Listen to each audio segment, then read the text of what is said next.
In a quiet New England town nestled between misty mountains, there was an age-old mystery that had puzzled locals for decades. It was known as the case of the silent conductor. Every year on the eve of September 10th, mystical music would echo through the streets. Ellie, a young investigative journalist, found herself drawn to the legend. Her editor was reluctant, calling it folklore, but Ellie was determined to uncover the truth.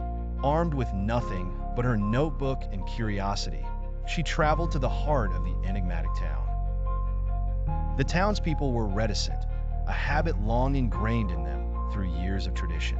Ellie tried to pry information from the shopkeepers and inn owners, but they had little to say. Some mysteries are best left alone, a grizzled old man advised, eyes glinting with age-old secrets. Undeterred, Ellie decided to take matters into her own hands. On the eve of September 10th, she wandered through the town, determined to find the source of the Phantom Symphony. As the clock struck midnight, the music began to hum through the cobblestone paths. Ellie followed the sounds, weaving her way through the fog, her heart pounding in her chest. The music led her to an abandoned train station at the edge of the town, where ivy crept over walls and whispered secrets of the past. She glanced around, her eyes landing on a weathered door barely hanging by its hinges.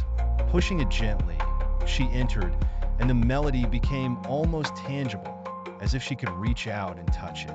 In the dim light, she noticed a rusty gramophone, still spinning a record. But then she saw something else, a diary. Turning the fragile pages with care, she discovered notes and scores, remnants of a composer who had once lived in the town and had mysteriously disappeared. The diary told of a passionate man whose music had never been heard when he was alive, lost in the tides of ambition and heartbreak.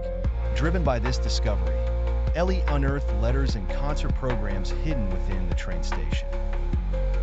Each clue wove the narrative of a man who had yearned to conduct a symphony of his own making. As the music faded into the night, Ellie understood that the silent conductor was not just a myth, but a man whose legacy played on beyond his death. Hidden until someone with a keen ear and open heart chose to listen, she shared his story, giving a voice to the symphony that had long played in silence, allowing the world to finally hear the music of the invisible maestro.